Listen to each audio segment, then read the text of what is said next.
All right. What's going on, people? What's going on, everyone in Discord and also on YouTube? We are live. It is 9:05 p.m. Central Time here in San Antonio, and welcome to another episode. Oh, shit. Hold on. I had us muted. Okay, now we're good. Good thing I noticed that. So let's just do a restart. Here we go. We're muted on YouTube. So, welcome to the show, people. It is Wednesday, 9:05 p.m. Central Time here in lovely San Antonio, Texas. Not as hot as it has been in the past few months. Still pretty hot. But speaking of hot, we have a hot show tonight. We have a hot one tonight. Welcome to the show. You already know who I am. I am Drew. I'm the host of this here establishment. And with me, as always, is my tag team partner in crime. Yes, Justin from Spinebuster Tees and SpinebusterTees.com. Yes, sir. And like I mentioned, we got a hot one tonight. We did the SummerSlam show or review show on Sunday, so we got that out of the way. But never fear, we got more and more wrestling to talk about. Pretty interesting week in the world of professional wrestling, mainly WWE and some AEW news. So we're going to start with Monday Night Raw, which was the fallout from SummerSlam. Where was Raw this week? I don't know. I don't know. And if anyone Baltimore, knows, I think. Oh, Baltimore. There you go. Baltimore, Maryland. I don't think they've done too many shows in Baltimore. And Baltimore was actually a really good crowd on Monday, so it made the show interesting. The show opens with Ludwig Kaiser. He's back. He's back to introduce Gunther to the crowd as the new World Heavyweight Champion. Gunther comes out in a darkened arena, as always. Gunther says, if people were impressed with his IC title reign, just wait until you see what I'm going to do as World Heavyweight Champion. I'm above everybody in the ring. There's nothing anyone can do to catch me off guard. I am greatness personified, and I'm a legacy to this sport. And then Randy Orton's music hits, which got a big reaction, which I didn't expect. I was expecting somebody to come out. As like anything in wrestling, somebody always manages to come out and spoil the surprise. Even Gunther himself saying, well, you caught me off guard. I didn't expect that. Randy comes out to congratulate him, says, basically, if it wasn't for me, you wouldn't be world champion. You beat me at King of the Ring, but did you really beat me in King of the Ring? And mentioned that his shoulders were down, and everyone saw that. He respects the referee's decision, but Triple H knows there has to be a Gunther Orton sequel. He says that's exactly why he's here tonight. Says today's fans deserve a modern-day Flair versus Steamboat.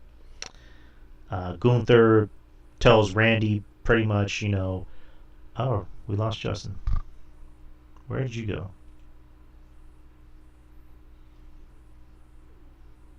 And this is awkward.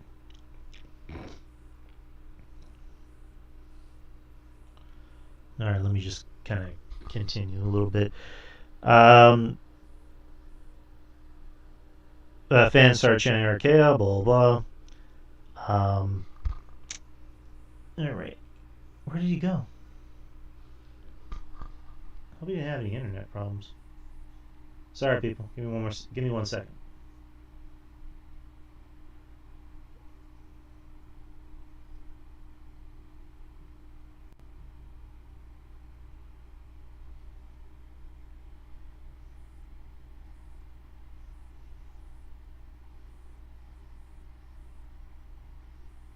Alright, I'm just going to go ahead and continue because we're live. So, Gunther pretty much tells Randy, I beat you, but I didn't like the way I beat you, so pretty much I want to prove that I can actually beat you. So I accept your challenge at a bash in Berlin, which is on the 31st of this month. And also gets in Randy's ear. Hey, what's up? Yeah, keep continuing, my bad. That's Discord froze. Okay. Let's see, where was I at? They shook hands, the camera leaned in and caught Gunther telling Orton that absolutely nothing catches me out of nowhere. Orton said he's heard that before, but he doesn't need to catch him out of nowhere because he wants to see it coming. So that's what happened at the beginning of the show. So the main event for Bash at Berlin, or was it Bash in Berlin? Whatever, same thing. Is going to Yeah, be sure, Berlin. Yeah, yeah, you got it. yeah, Randy versus Gunther for the World Heavyweight title. Wasn't expecting this. I was maybe expecting, I don't know, maybe a rematch with Damian, but Damian looks like he has his hands full. But what'd you think about the opening segment? Um, I feel about talent coming from SmackDown going over to Raw and vice versa. In this case, I am a little bit more lenient towards it because he was promised a rematch. Right. So with that, I'm okay with it. But I think this is a good first feud for Gunther. Obviously, Gunther's gonna win, but they're gonna avoid Ilya, right, to have that match with him in Germany. That was something that I kind of like. Hey, look out for that, possibly. They didn't build up Ludwig Kaiser enough to have this match either in Germany. That's something I mentioned when this event first was announced. I mentioned, hey, maybe they can build up towards Gunther versus Ludwig Kaiser, and Ludwig Kaiser could turn to a baby face, and against a heel champion Gunther. So I didn't have either. So this was fine. It was a good segment to open up the show and set the tone for the night. Right. Yeah, because I was actually wondering, I'm like, what hell is Justin going to feel about this? But it makes sense because, like you said, Gunther needs kind of a big money feud for his first title defense, and this Berlin show needs a big match. And so far, this is, the biggest match they have. I can't imagine they're going to do two, I guess, maybe other bigger matches. I don't think CM Punk is going to be involved in the Berlin pay-per-view, maybe make an appearance. I don't see Drew doing it. You may have a rematch against Drew McIntyre. That's a possibility. Maybe. We'll see. I mean, I can imagine them maybe holding off until, Hell in a Cell, but we'll see. But yeah, that happened. Good promo. Good way to open up the show. And then... what else? Sheamus versus Ludwig Kaiser was next. Sheamus versus Ludwig Kaiser. Good to see Ludwig Kaiser back. Like Ludwig Kaiser. He was kind of on a little momentum swing, and then he got hurt. Wrestling Sheamus. Sheamus still looks good out there. Knows how to work. Kaiser knows how to work, obviously. And a lot of this match was Kaiser kind of being a little dominant and taking over the match and going after Sheamus's injury, even going as far as doing the what do you call it, the chest hit, and then Sheamus ends up taking over and doing his own thing essentially. Sheamus bashed Kaiser in the chest 10 times, with the forearms against the top rope, and then eventually wins the bro kick. So Sheamus got the win, just to kind of get his momentum back, because for a while he was kind of losing matches. So, and then we get to a backstage thing with Bronson Reed confronting Adam Pearce about not going after Sheamus and not getting a shot at Sheamus. And then Adam Pearce just pretty much says, you're kind of shit out of luck. And then Bronson Reed just says, I guess I'm going to have to make a name for myself, which, is foreboding, basically. Next we have Damian Priest come out to the ring in furious rage. Doesn't bother posing to the crowd. He's pissed off. Makes a beeline to the ring. I would have done something different. Instead of just playing his music, I would have just had him come out with no music, just to kind of give it a little, I guess, realism. But that's just me. Comes to the ring, tells Balor, come to the ring and take this beating like a man. He asks how you went from being, his best friend, the prince, to a backstabbing scumbag, to a coward. He said the Judgment Day gave him a feeling he belonged somewhere. He said at the premiere of his documentary he heard people tell him what they meant to him. He said he looks around tonight and said, I hear you, I see you.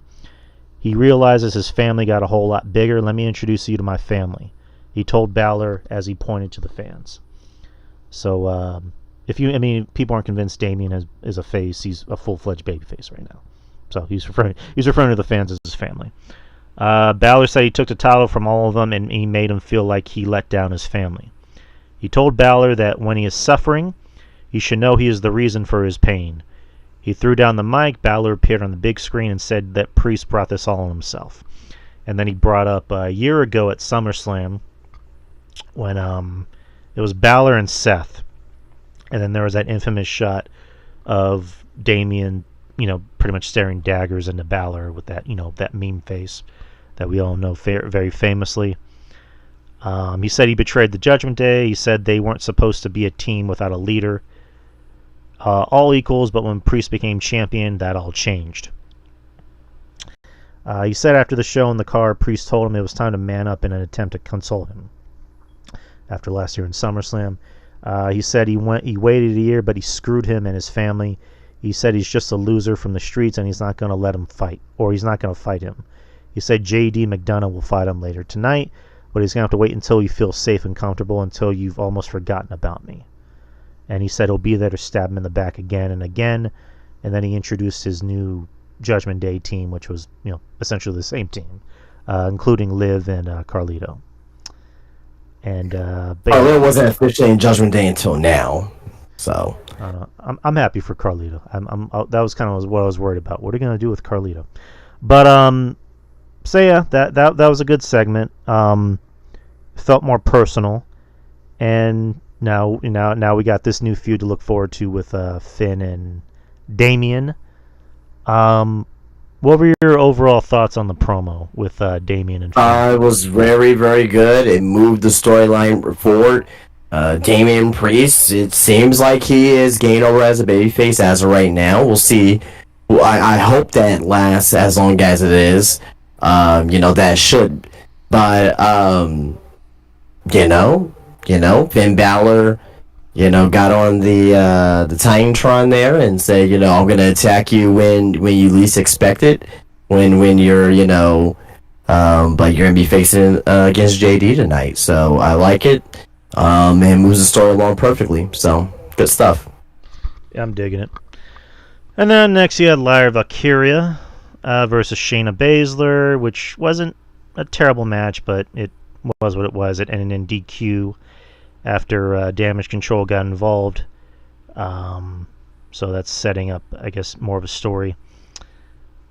And let's see what we got next. CM Punk walking to the ring, getting ready to cut a promo. Made his entrance, got a big pop as usual. Probably one of the bigger pops I've had him, or I guess I heard him get in a while. Signed autographs and smiled. Cole said Punk knew he had to prove himself to a lot of critics. Let's see, what did Punk say? I got it right here. He said, why is he smiling? Why is he so happy? He said, we'll get to that in a minute. Love watching hard work pay off. He said he hadn't been to Baltimore in 10 years. Said it feels like the ego when 10,000 people are screaming his name at him. Of course, people chanting CM Punk. He said SummerSlam was not a guarantee, nor was he appearing in Baltimore tonight. He said every time he gets knocked down, he gets right back up. He said some people in the company absolutely hate him because he doesn't stay down. He's proud of himself for one of the first times in his life, because they said he'd be out for 9 months, but he was ready after 5. That's true. Said Drew lied about him to make him feel good or make himself feel better. He said he's back and the road started at SummerSlam. He said some people's road to WrestleMania starts in January, but his started at SummerSlam. He asked if he'd be, if not for the fans. He said the packed house of people deserve less time of him talking and more time of him fighting. Waiting for Drew to come out, but Seth's music plays and you can hear Punk saying "son of a bitch."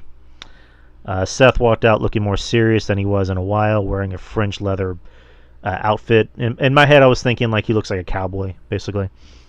Look like a Hangman. He looked like Hangman Adam Page. He's trying to play mind games with Punk. He took off his jacket at ringside and says, "You're in a good mood." Well, so am I. And then, Punk said, you want to dress like a cowboy, I'll be your Huckleberry. Which caused me to want to watch Tombstone after the show. So, good movie. Great movie. Drew walked out to the ring and said, guys, what's all this negativity? Pay attention to me. Talked about beating CM Punk. He says he wanted to talk to Punk about his favorite topic, CM Punk. He said Punk proved that he still got it, but he's no longer the best in the world. I am, Drew said, as he held up his wrist which had the bracelet on it of Punk's dog and AJ. He insulted his dog and his wife. Punk charged out after him and ran up to the steps. Reed then attacked Seth in the ring. Seth raked his eyes and kicked him in the head. And Reed came back with a Death Valley Driver, 2 sentons, and 6 tsunamis, with a fucking raucous ovation from the fans who were either booing him or chanting "one more time." And Seth, laying in the ring, coughing up blood. So that was unexpected, but good. And it was unexpected, but Bronson Reed, he did kind of in a promo before this segment saying that he was going to make a name for himself, and since he's not getting an opportunity, so he attacked one of the biggest dogs in the yard, no pun intended, and Seth Rollins. So, well, yeah, but it's good. It's good unexpected, because I think we were just all kind of lost in the promo, and just all 3 of these guys, Punk, Drew, and Seth, and you just kind of completely forgot about Bronson Reed. I think we talked about on Sunday, like, where does this feud go from here? Are they going to hotshot Seth and Punk, or are they going to continue Punk and Drew? Looks like they're going with continuing Punk and Drew. That seems like the money feud right now, and this gives Seth something to do, and also this puts Bronson in a bigger light. And obviously, I'm happy because I like Bronson. This is probably the first time you've heard Bronson get this kind of reaction. And good, because I think Bronson is important to the show and he can be used in a positive light. It's weird because, again, the fans are chanting Seth's song and they're chanting "one more time" and booing Bronson. So it's just kind of confusing. But this is a great segment. This is one of the bigger segments of the night, biggest surprises of the night, because now you kind of have I don't want to say star, but it looks like they're trying to make... That was a star-making... It was. Angle for Bronson Reed. So let's see where they go from here. But what'd you think about the whole segment? As far as the promo itself with Punk and Rollins, great stuff. Drew coming out there, antagonizing Punk and Punk going in the crowd, great stuff as well. So that feud is obviously, looks like that's the route that they're gonna go. Wasn't the direction I would have went personally, but hey, whatever, I'm not gonna cry over that. Bronson Reed coming out there, and now he is seeming to gonna be in a feud with Seth Rollins. Fantastic stuff. This is how you make new stars. This is what you do. You give these guys an opportunity and see what happens. The 6 tsunamis puts the tsunami over big time. The tsunami is a very protected finisher as well. Not many people has kicked out of it, if ever, to my knowledge, right? It's kind of like the One Winged Angel. The One Winged Angel has never been kicked out of, at least for a very long time. Kota Ibushi did it one time, but in AEW, no one's ever kicked out of the One Winged Angel. So to have somebody like that do that same move 6 times puts it over very big time. I think that they're gonna try to make Bronson Reed a upper mid-card guy, possibly even main eventer, depending on what happens with this feud. He had Bronson Reed had fucking great matches in New Japan. He beat Okada. So, there's that, he has that ability, to be trusted to have big matches with big stars. Like I said, he beat Okada in the G1, I believe it was 2 years ago at this point. Regardless of that, though, looking back at it, if we to see from 5 years from now, right, and let's say Bronson Reed, let's say he becomes a world champion at some point, and he's kind of a main event-ish type of guy. This segment right here is what got him to that point. Is this particular angle here? I thought it was fantastic. So, I'm assuming the first match is going to be at the Berlin pay-per-view, if you had to guess. Most likely, yeah. Do you think it's going? Sorry, go ahead. Do you think it's going to be just like a one-off feud, or do you think there's going to be more matches? I don't know. It depends. I can't tell you. Can't tell you that. It depends what the result of the match is going to be. If Rollins wins, then no. But if Bronson Reed wins, I can see another match. As right now, I can't tell you. I was going to say that because, I would love for this feud to continue because they're going to let Drew and Punk kind of do their own thing while Seth kind of climbs back into that feud with Punk. I would love if Bronson got the first win And then obviously, like if they want to do another match, which I'm assuming they will, Seth can get his win back, just so that way they can be like, oh, Seth defied all the odds and blah blah blah. So I don't know. I'm enjoying it. I loved it. I thought it was a good segment, and like you said, star-making performance for Bronson. Let's see. Not next week. Next match, you had the New Day versus the Authors of Pain. Let's kind of skim through it. Odyssey Jones, who's been on the main roster for over a year. We're not sure where he's been. 2 years. I'm sorry? 2 years. 2 years. I'm not sure where he's been. Maybe injuries. I'm not sure. But comes out to aid the New Day. I guess as either a brand new or temporary member of the New Day. But comes out looking very impressive.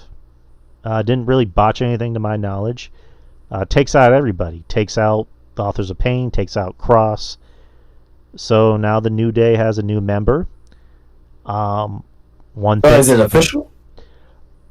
Even Big E was like, oh, they got a new guy. So again, that's what I was saying. I don't know if it's temporary. I don't think it's official yet. You know what I mean? He wasn't officially welcomed into the New Day. Well, I mean, at least he just came out to help. At least not by Xavier, because exactly when Kofi was introducing him to Xavier, Xavier did not look too keen on Odyssey being in the New Day. So that's well, no, he's not part of the New Day.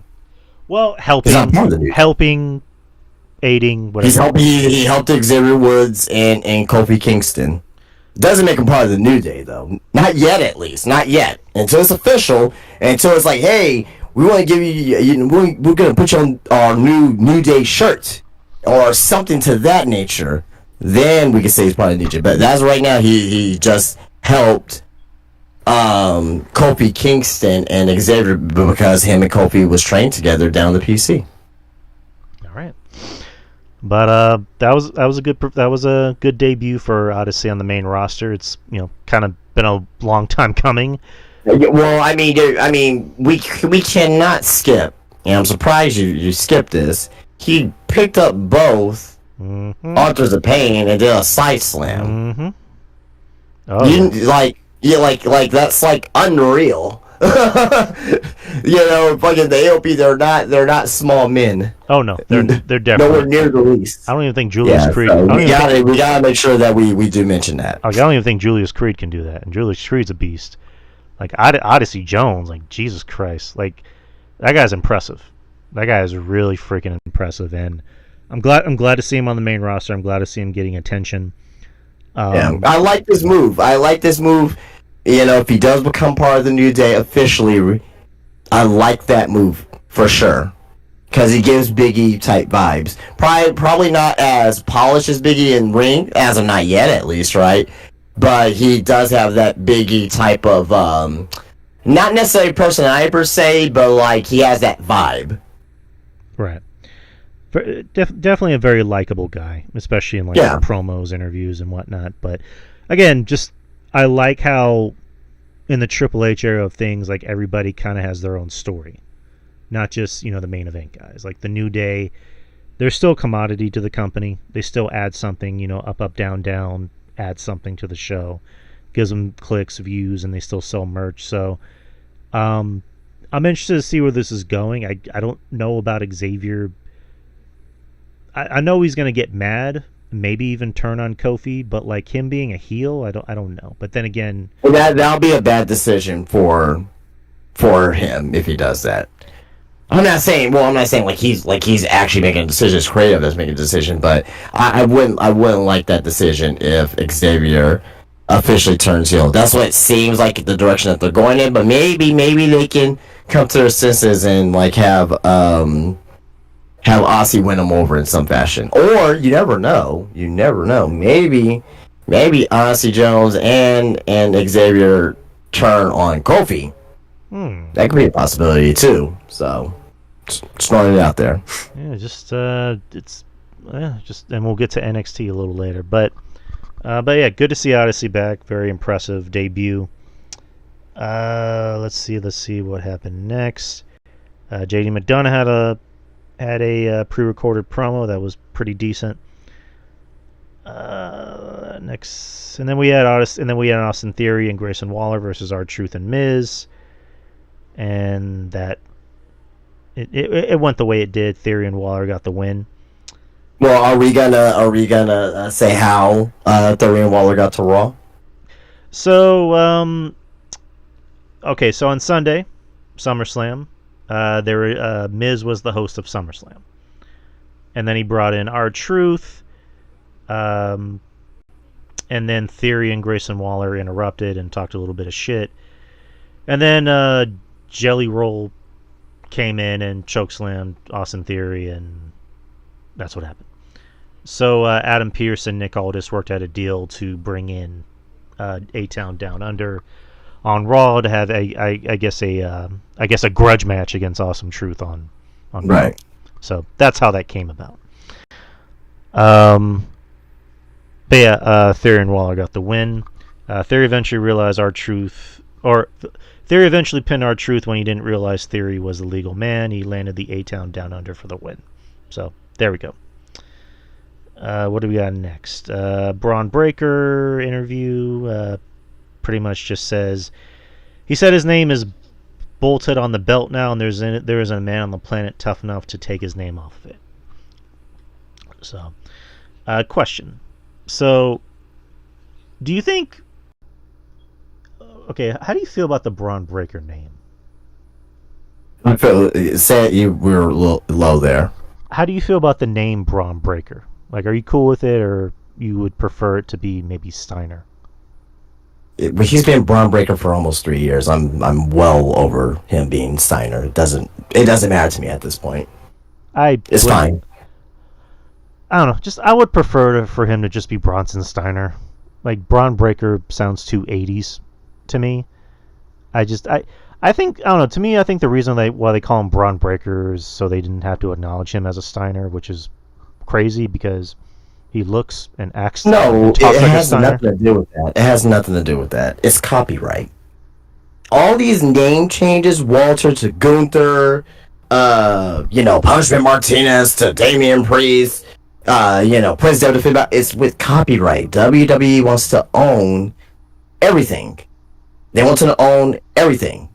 So if you come in as Bronson Steiner, right, or Prince Devitt, WWE may not be able to take over that, depending on if they want to give those rights up.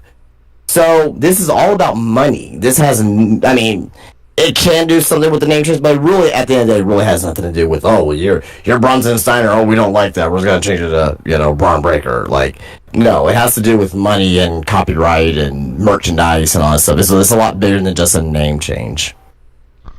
I get that, but it was just weird in the beginning how they really went out of their way to not acknowledge that he's a Steiner. And then they brought in Rick, and then Scott made up with him. So, I don't know, I think Bronson Steiner sounds better, but that's just me. I'm good with Braun Breaker. I'm used. At first, I was like, "Oh, that's stupid." Like Braun Breaker, but we got used to Gunther. We got used to. I'm used to Braun Breaker. It's fine. It's fine. Okay. Next is Damian Priest versus JD McDonough with Carlito. This match was surprisingly really competitive and very physical back and forth. You got to see JD actually wrestle. For a while, JD's always been kind of the fall guy, and they actually let him go out there and perform. And a lot of it was JD kind of taking out Damian's knees, and Damian working from under. So I was just like, I don't know if this should be that competitive, but whatever, it makes sense. You don't have the tag team champions. Like they got to start, give them some type of credibility. Yeah.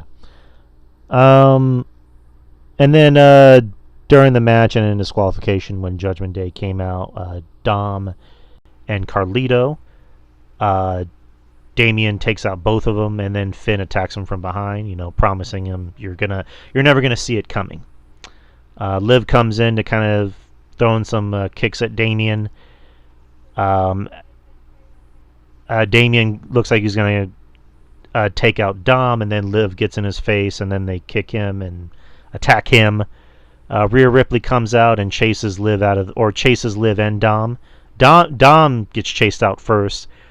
She grabs Rhea and throws her ass around, and looks like she's about to put her in what is in a power bomb through the table, and then Dom grabs Liv, and then they run out, which leaves JD in the ring with Damien and Rhea. Rhea headbutts JD, which I hope her head's okay because that's a big ass head. And then Damien goes for South of Heaven, which leaves Damien and Rhea in the ring together as the Terror Twins, as they're called. So we got our first taste at, or I guess Damien and Rhea got their first taste of revenge. So they're really gonna milk that, especially with Rhea wanting to get revenge on Dom. Not so much Liv, but she's gonna want to get her hands on Dom, and they're gonna milk the shit out of that. And once it happens, that's gonna get a big ass reaction. But thoughts on the match, the segment, everything? Fine, great segment. Again, Raw, was nothing but good. Right. And this was another good segment here. The pop for Rhea was insane. Obviously, she's the top women's wrestler in the world right now. So, I'm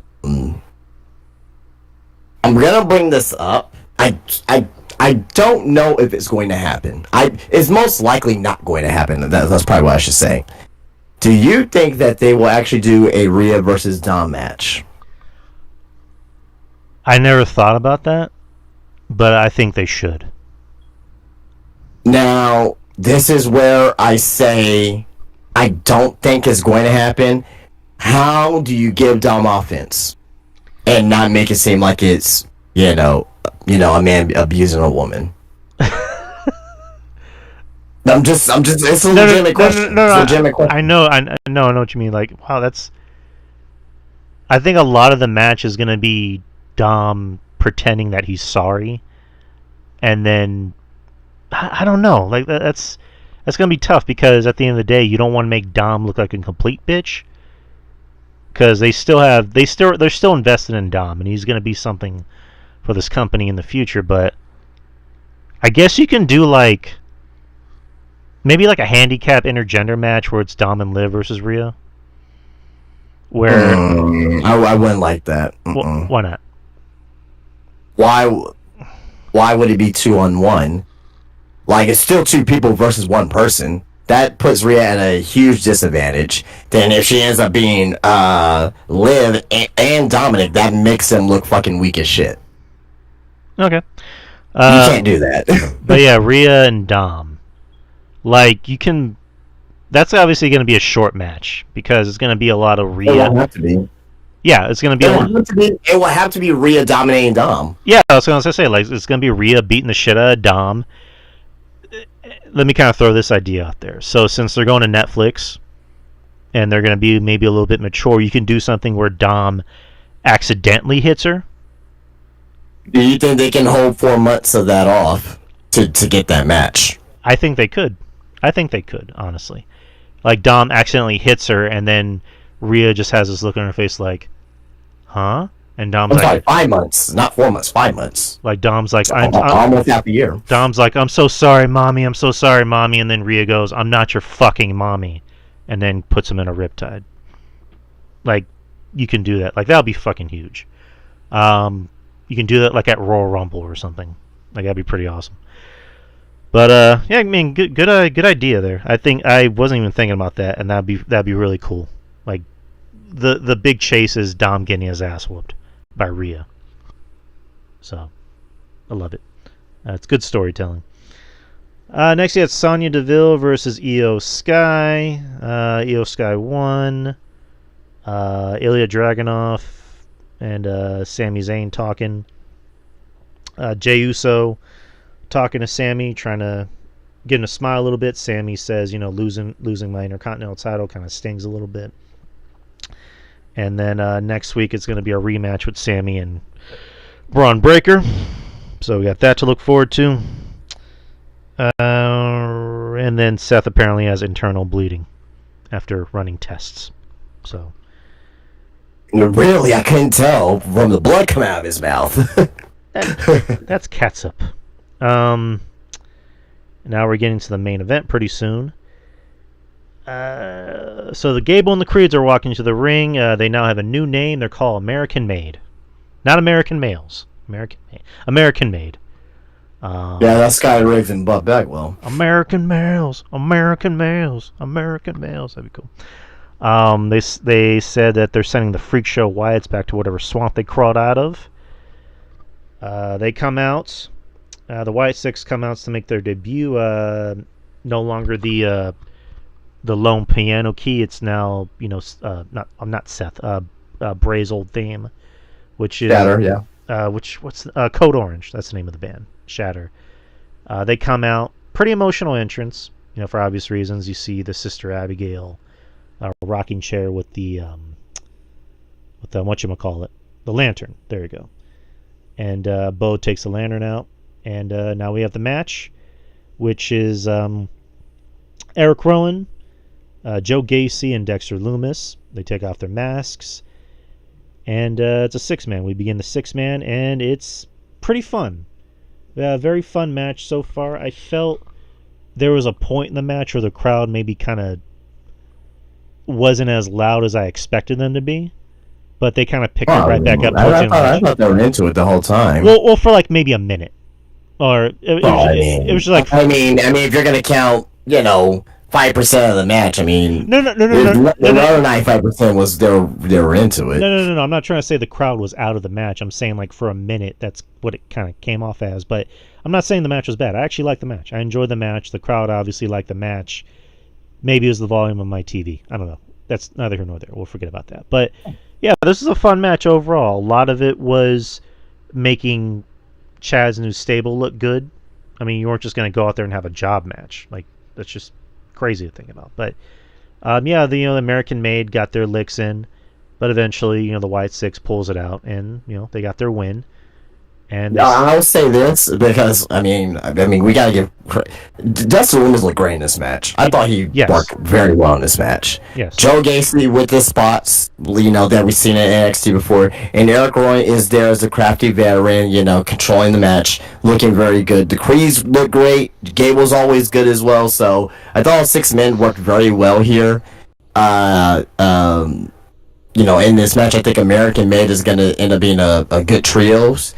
I could definitely see the Creedbirds win tag team titles sometime down the road if they continue this momentum that they're on. This was to get the Wyatt Six over. Again, this wasn't oogly boogly, so that's good. It's more humanized. It's more serious. It's more to the point, which I like. Even though they still have like their creepy like makeup and stuff on, totally fine with that. But it's human characters. They're not wrestling in red light. They're not. So that's the main thing I take away from this. Like, the match was good, but the presentation needed to be a 10 out of 10. It was a 10 out of 10 with the presentation of the Wyatt Six.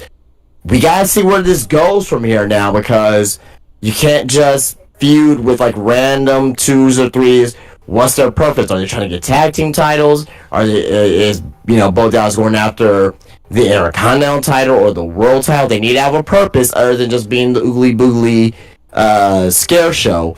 But at the same time, though, they did show their human side as well. So this feels a little bit more grounded in comparison to the Firefly Funhouse, in comparison to the original vision of Uncle Howdy before Bray Wyatt passed away. So I thought this was a slam dunk. Match itself was good as well. But as far as the Wyatt Six presentation, I thought it was a slam dunk.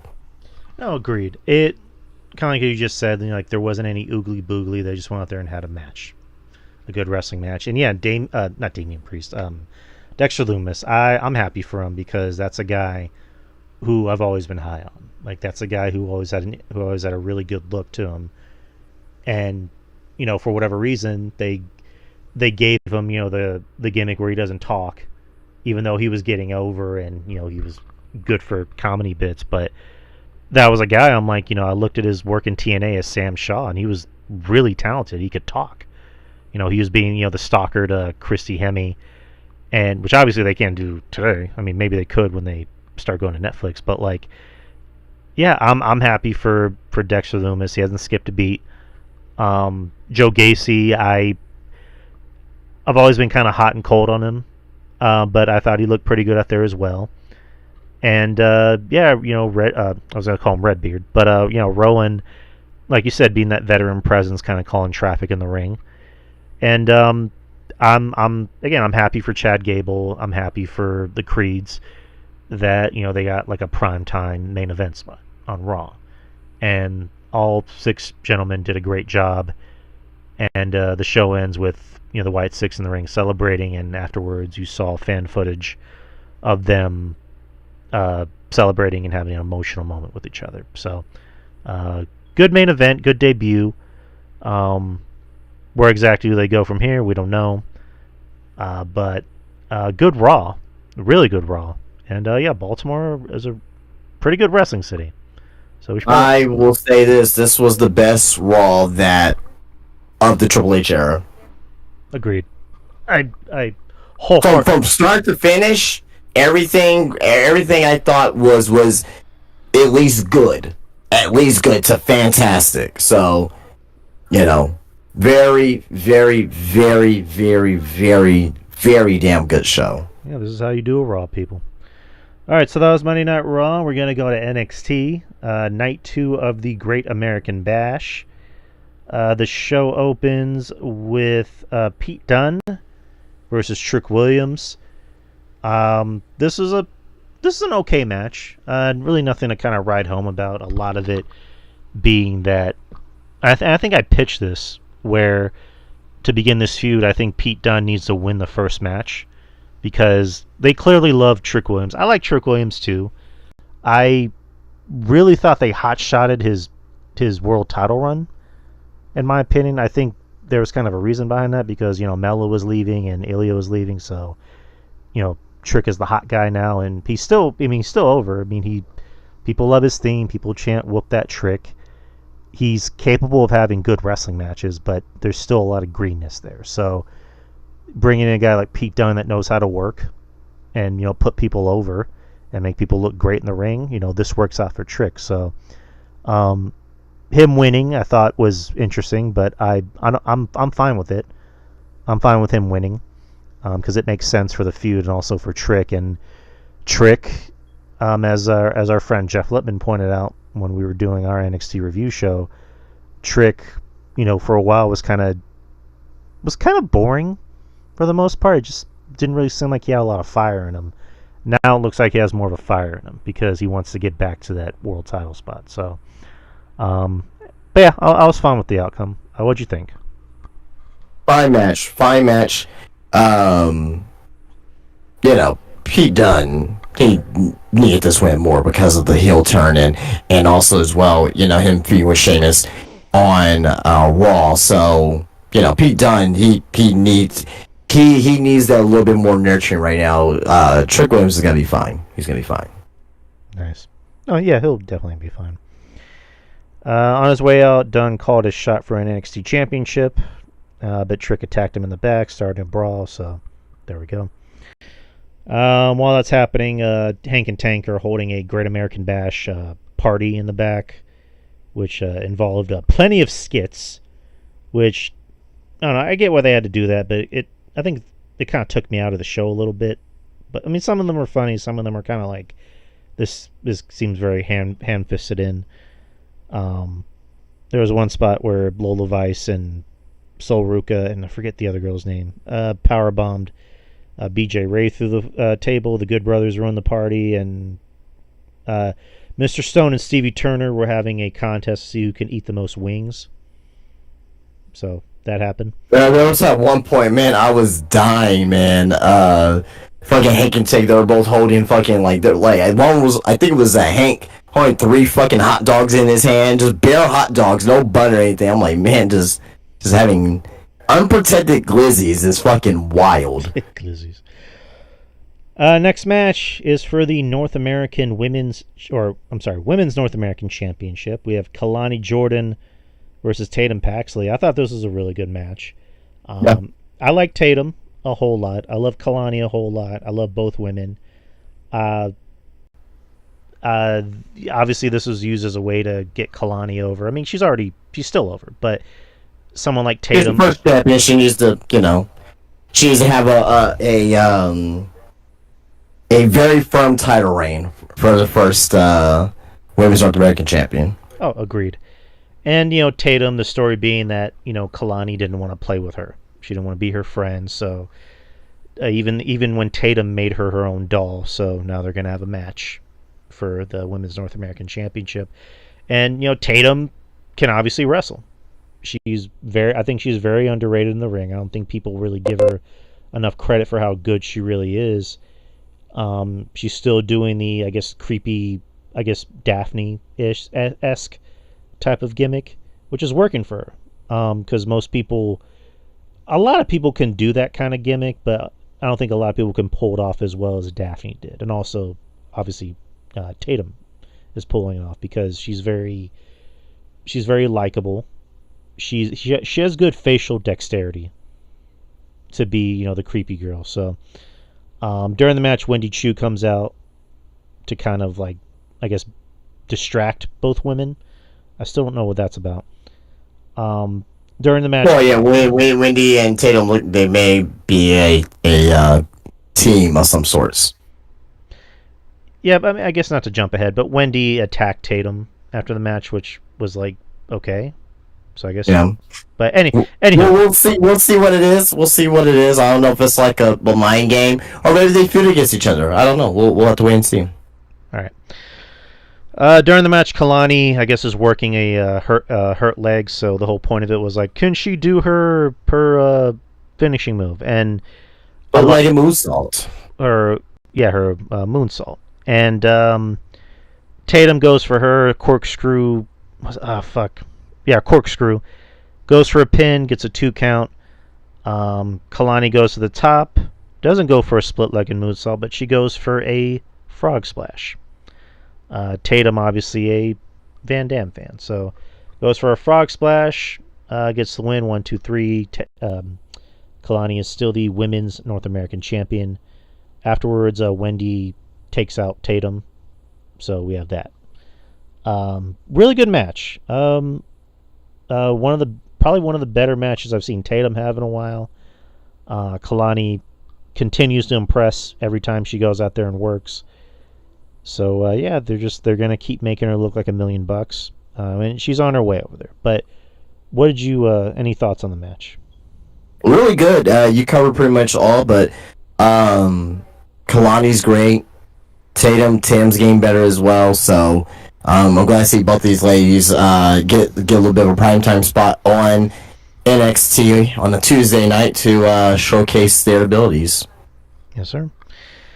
NXT Championship match next is you had All Ego Ethan Page versus Oro Mensah with Metaphor. This was a good match. I wouldn't call it a great match, but it was a good match. Oro, I like seeing him work more. For the most part, when he's really good. He's very good. He's very athletic. When Noam Dar was there, you would just see mainly Noam Dar or whatever, and Oro was kind of like the manager, or he was like a manager spot, henchman spot. But now that he's kind of on his own, essentially, you get to see him work more, and he's very, very good, very athletic. Kind of want to see more of him later down the road, but the big spot in the match was All Ego Ethan Page giving the I guess the Razor's Edge to Oro on the picnic table, and then he throws him back in the ring and does another Razor's Edge and gets the win. So he's still the NXT champion. Again, good match. I was more impressed with Oro.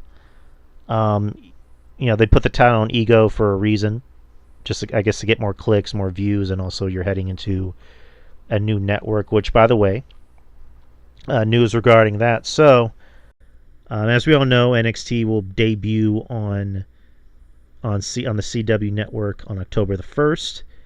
What was announced by Shawn Michaels on Twitter while he borrowed Triple H's jet, allegedly, was that on the first 2 episodes of NXT on CW on October 1st and October 8th, they will be hitting the road. So October 1st, the debut episode will be in Chicago, and that will feature CM Punk. And also October 8th, that will be in St. Louis, and that will feature Randy Orton. So I'm happy about this.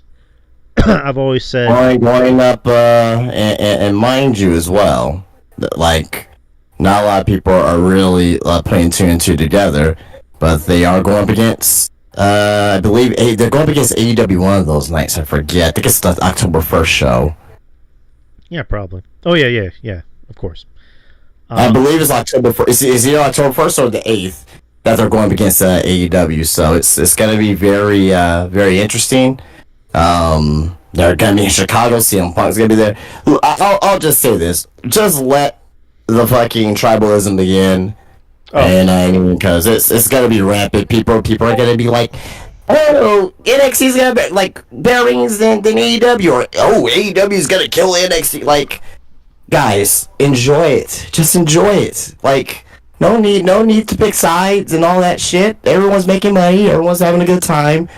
Just enjoy it for what it is. Like, there's no need for the additional tribalism. So, oh, it's gonna happen. Like, trust me, it's gonna happen. But it's stupid. It's retarded. No. I wholeheartedly agree. But it's probably gonna get even worse. Oh, it's gonna get terrible. It's gonna get kind of like last year. Or was it last year or was it earlier this year? No, it was last year with the NXT that had fucking everybody on, like the Undertaker and Cena versus Dynamite that was, you know what? But that it brought out two damn great shows. Very fun shows. So very. On the October 8th episode of NXT, it will be in St. Louis, which will feature Randy Orton, which I mentioned. I'm loving it. I love it. I've always said NXT needs to hit the road. They need to get out of that performance center, and more so out of Florida, and just teach. The only thing I don't agree with is these size of arenas, because I would like to hope that they'll sell out, but October 1st. There's going to be debuts. If you're going into Chicago, bringing in CM Punk, this is your debut on CW Network, there's going to be some debuts. Can't tell you who. We're going to find out closer when that time comes, but there's going to be some debuts. I almost promise you that. Let me read it right here. So, official press release, WWE confirmed that both the October 1st and October 8th episodes of NXT will be arena shows, with the first taking place in the Allstate Arena in Chicago, while the latter will air live from the Enterprise Center in St. Louis, Missouri. Tickets for both shows will go on sale Thursday, August the 15th. And then, of course, these two shows will be part of a very busy period for WWE, as both Raw and SmackDown will be airing on the USA until the end of 2024, while the Bad Blood PLE will be sandwiched between the two NXT events on October 5th. So October is going to be a busy month. Very busy month for WWE. Coincidentally, the October 8th episode will also be going head-to-head with the Title Tuesday edition of AEW Dynamite. Okay, there it goes. For the third year in a row, as that show will be preempted by the MLB playoffs. So there we go. So yeah. Big month. Oh, I just hope that because AEW night, and we don't gotta do a review on AEW. I'll just say this real quick. I thought the opener was great with MJF and Kyle Fletcher. Everything else on the show was very missable. Tonight was inexcusable for what they did on TV tonight. So yeah, but the MJF and Kyle Fletcher match and the story there with Will Ospreay, I thought that was great. I thought that was great. I thought we were gonna get a good show, but after that it went fucking downhill. So yeah. All right. Let's see what else we got on NXT. So we already had the NXT title match. Oh yeah, Joe Hendry versus Joe Coffey. Again, good, decent match. A lot of it was obviously Joe Hendry coming out doing his entrance. Joe Hendry got the win.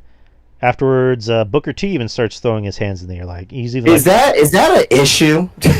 What do you mean? Is that an issue for Joe Hendry because you kind of just skipped over the match? Isn't that telling? Like, hey, great entrance, but well, I mean, didn't really talk about the match itself. Well, I mean, the match wasn't really that memorable. I mean, again, the match wasn't bad.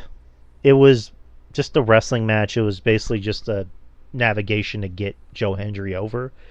But I mean, we talked about it. Joe Hendry is an entrance. He's not terrible in the ring by any means. No, he's not. It's not. It's just that I think his charisma and his aura per se is what's getting him over. But I mean, there was some good stuff in this match. I did like he did the old Eddie Guerrero chair gimmick. Yeah, I mean, so I did like that there. So there were some things I did like about this match, but overall it was just, to your point, just a wrestling match. But the point I was making though was we talked about his interest, but like nothing else from it. So it's kind of telling a little bit. I mean, you've said it. You've said it before. Like he's like LA Knight's a much better wrestler. Like you can at least he's LA Knight is a better wrestler than Joe Hendry. And it's not to say that Joe Hendry is a bad wrestler. No. I'm just saying that in comparison to his peers, again, Joe Hendry is not on the level of his peers in ring. But if you take Joe Hendry and you put him here in San Antonio, and in one of the federations here, one of the promotions here, then he'll have a great match with anybody on the fucking card. Oh. You know what I mean? Because he's going to be working with less talented people. You know what I mean? No offense to my San Antonio local wrestlers, but I'm just saying in comparison to everyone else. So, got the win. Joe Hendry told Sarah Schreiber that he'd be appearing on NXT next week and face anyone who has a problem with that. So, Joe Hendry is going to be around for quite a while. So, I get kind of kill two birds with one stone with this, but shoot. Potential, there was spoiler. It's not a spoiler or anything, but former TNA World Champion was discussed to appear on NXT as part of a crossover for the two promotions. Josh Alexander. So some people thought he was backstage last night. I don't know if you're going to mention about Obafemi and him, looking for he's going to have a open challenge next week. Ooh. It could be possibly Josh Alexander. So, or it could be Josh Alexander versus Joe Hendry. But for the people who don't understand, Josh Alexander turned on Joe Hendry at Slammiversary. Well, actually, he didn't really turn on him per se, but he did turn heel. He did very heel tactics, and Josh Alexander was one of the top baby faces in TNA. So, I think they're gonna probably bring. It's either they're gonna have a TNA match on NXT TV, which would be wild, or they're probably gonna have him go up against Obafemi. Either or, I'm game for. So, what are your thoughts about that? Josh Alexander possibly heading over to NXT and either by next week or the next few weeks. I think that would be great. I like Josh Alexander. I mean, the guy can work. He's how did I describe him? He's like a good mix of Shelton Benjamin and Charlie Haas. So yeah, him in NXT. He is his own world greatest tag team. He's his own world greatest tag team. Him in NXT would be big. Because we've talked about this NXT crossover thing. Like, eventually, we kind of want to see some bigger names. And again, well, no, hold on. I said this. I want to see bigger names in TNA. That's what I meant. Not necessarily NXT, because we've been getting the names coming to NXT. No, I want to see more people go to TNA and get that opportunity over there. Yeah, that's what I meant. Like, yeah, we got Jordan Grace, we got Joe Hendry, we're allegedly going to get Josh Alexander. But who yeah, do you want to see over there in the TNA from NXT? From NXT, Trick Williams. That's one. Yeah. Roxanne. I want to see her there. Who's another one? Maybe put Lola Vice over there for a little bit. I want to see Obafemi over there and go against Hammerstone. Let's rip this damn Band-Aid off. Let's get some fucking great matches there.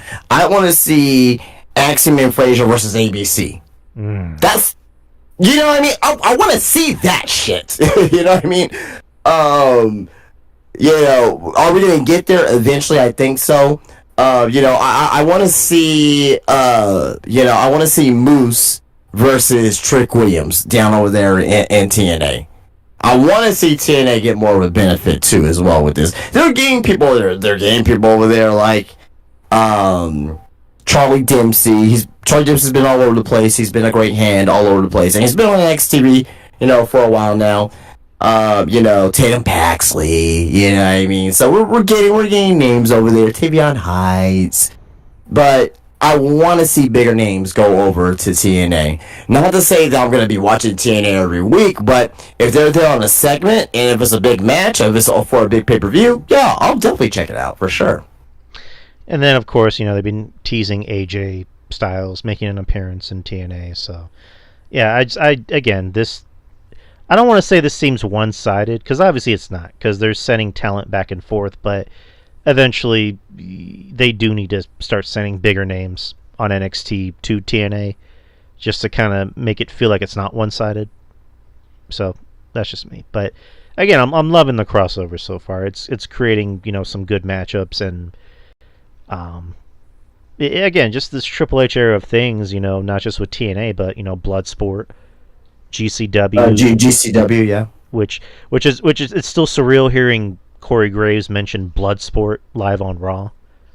Talking about how Shayna Baszler was at Bloodsport, or Io Sky was at Marigold. It's just this new era. It's just I love it. I'm loving it. Yep. So creating some memorable moments and some. AJ Styles and Noah. Exactly. Mel Fuji was on commentary for SummerSlam. Ooh. Okay. He was on commentary. Nice. So it's only going to get better. Then he had Ren Sinclair versus Kendall Gray. Ren Sinclair is still wanting to be a part of No Quarter Catch Crew. There was kind of a funny moment with her and Charlie Dempsey and Miles Bourne, where Charlie Dempsey kind of mumbles something under her breath, and she goes, "What?" And then Miles Bourne goes, "You can't hear him either?" Yeah, that was hilarious. That was actually hilarious. I was like, "Oh, come on, dude." So yeah, Ren Sinclair versus Kendall Gray. Kendall Gray's really good. She's only been wrestling for less than 5 months, and she has athleticism. She has a damn good arm drag, like a deep arm drag, really fucking good. Yeah, she's definitely gonna have some future for sure if she keeps it up. And Ren definitely has personality. She can work. Obviously, she's really good. Definitely has personality.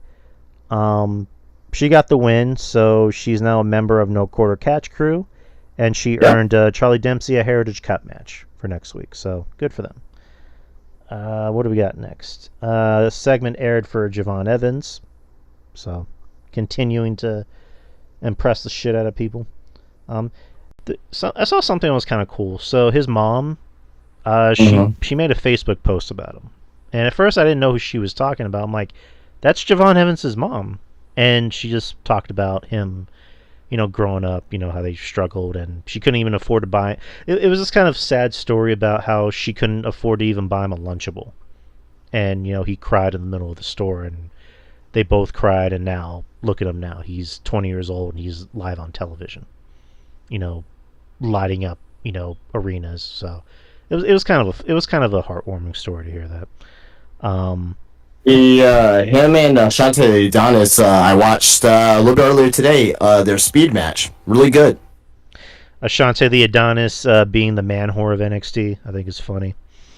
Trying to spit game with Lola Vice and all the other women Lola Vice and Jada Parker, and Jada Parker's like, I don't got time for you.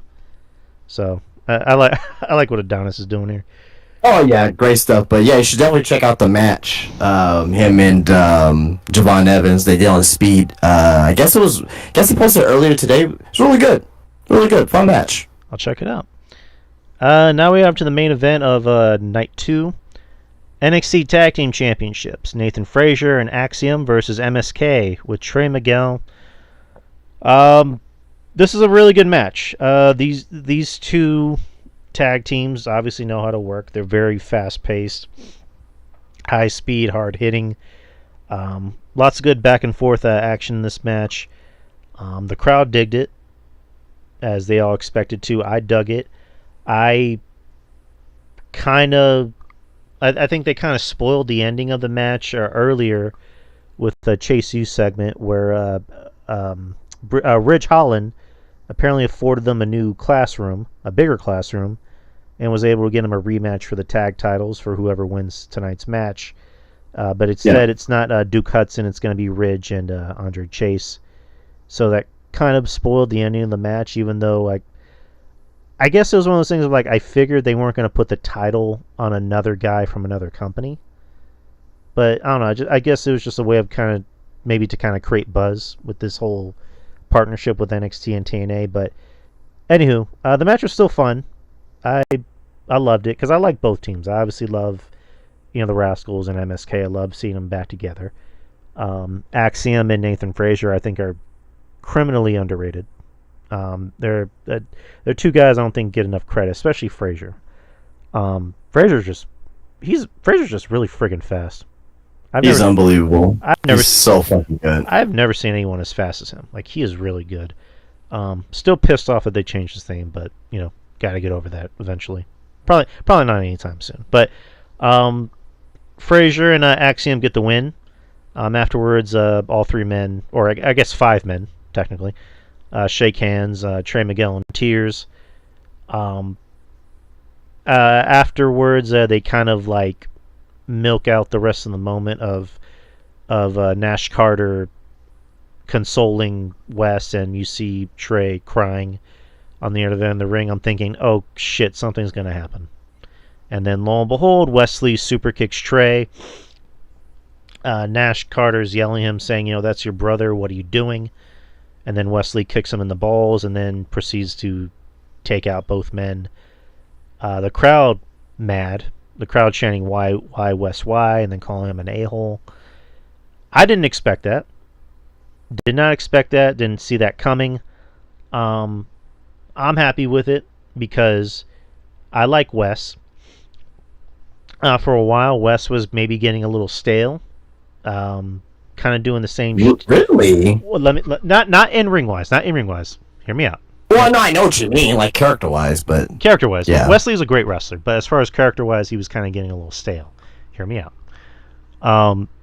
He just kept doing the same thing as far as like, I lose a big match, so I'm gonna cry and talk about retiring. They even kind of made fun of that with the Rascals, where you gotta look at it this way. Like, he came back from a debilitating injury, right? I don't. Just hear me out. Hear me out. I got a point. I have a point to this. They even kind of made fun of it, where like Wesley was even telling the Rascals, I was going to retire. We know. So yeah, he had that debilitating injury. He came back, and then he loses the match against Oba, and then talks about retiring again. So it's just like, I mean, dude, I love you, but you gotta cowboy the fuck up every now and then. So I think this new heel run, it breathes some new life into him. It makes him more interesting and kind of gives him more layers as a character. So again, I'm talking about the character. I'm not talking about the wrestler. The wrestler is fine the way he is. Yeah, we didn't talk about that. But yeah, I'm interested in it because it like I said, breathes new life into him. Makes him more interesting. So, but overall, what'd you think about the segment or the match in the segment? The match was great. I mean, you got four great, high octane wrestlers in the ring. You cannot have not a damn to great match. So yeah, I thought it was really good. Wes turning heel. I gotta see what happens with this. I trust NXT because NXT, like I said, character development is the best in wrestling right now. So I really trust what Shawn Michaels is gonna do down there with them. But to me, it doesn't, like, Wes seems like a guy that doesn't feel like a heel. They could ever be a heel, but I may be wrong. I hope I'm wrong about that. That's number one. Number two, with this character, on how his desperation, and this is going back to what you were saying, like, retirement, that's what you were saying. He was saying that. But the point there is that it's more of desperation. He feels desperate. And now he's at a breaking point due to that. He's like, fuck, I can't do shit right. I can't do shit right even with my, with the Rascals, with my best friends. I can't do shit right with them. And so now he's at a breaking point and he's turned heel. So I think, even though I didn't see it coming, it makes sense, 100%, 100% sense that he would turn heel. So, again, that's why NXT is the best at character development and storytelling with characters in wrestling, because even when it happens, even when we don't see it coming, we can pinpoint, analyze. Okay, this makes sense due to this reason. So I thought it was good. The fans were chanting, why West, why West, why. So we're gonna get an explanation hopefully next week or the week after. I want to see this match. I know they're probably gonna do it on NXT, but I wouldn't mind it seeing it in TNA and having them do their first or second match in TNA and kind of see where that goes from there, because they're gonna have to cross brand the storyline into TNA television as well, because it's involving the Rascals, and this is the very first big storyline with this TNA NXT cross partnership, and it's involving a former TNA wrestler too.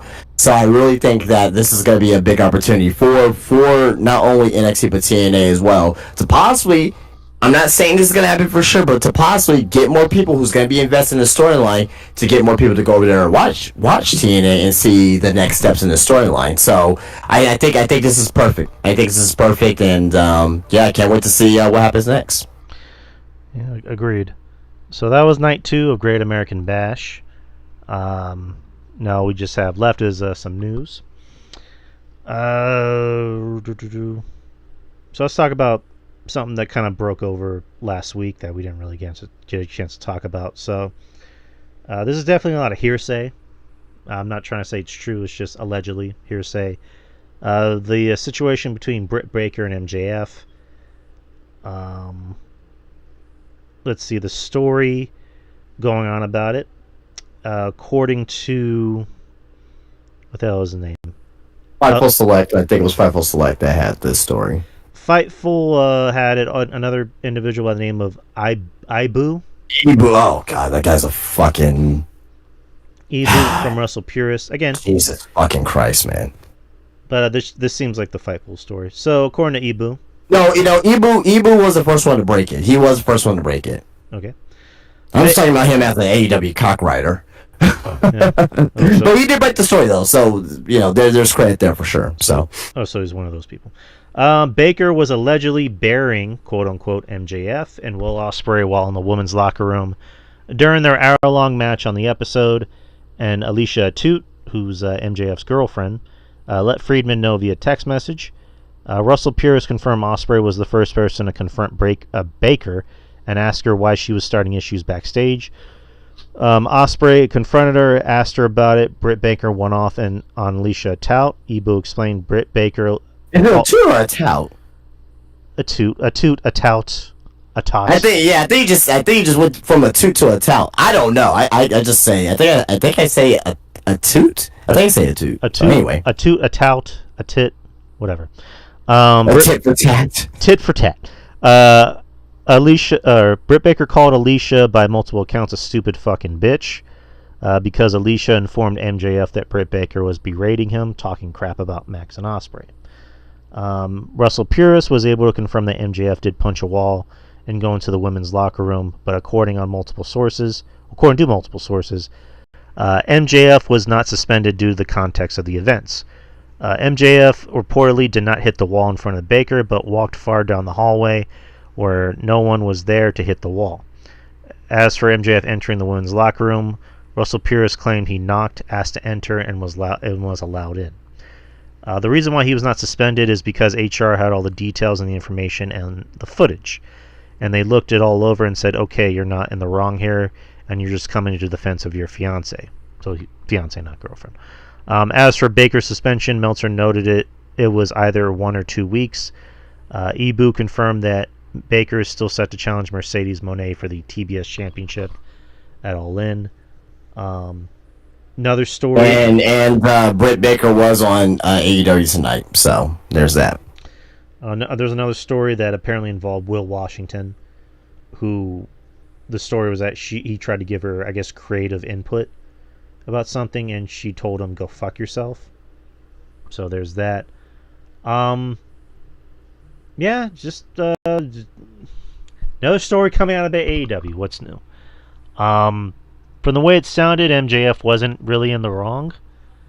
Because originally the story that they, I guess, tried to throw around was that he barged into the women's locker room, and the story being now that he knocked on the door and was allowed to come in.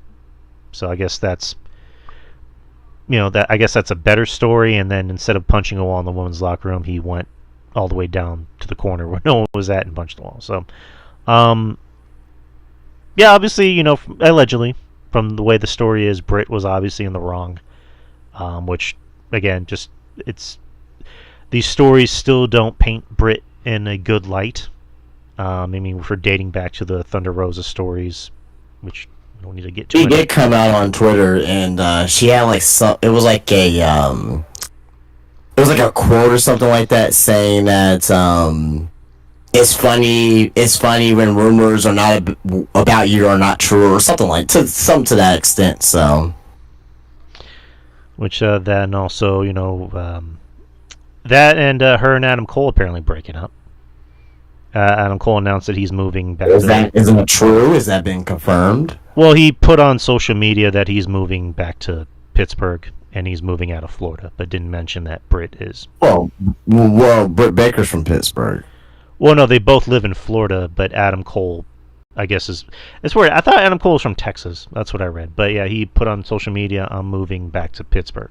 I'm moving out of Florida." I mean, I'm not saying that it's not a real possibility, but I'm not gonna speculate on someone's relationship if it's true or not. That's none of our business. So yeah, exactly. I'm just kind of putting it out there, but yeah, just again another AEW story, kind of. I don't want to say proving everyone right, but it's one of those things of when there's smoke, there's fire.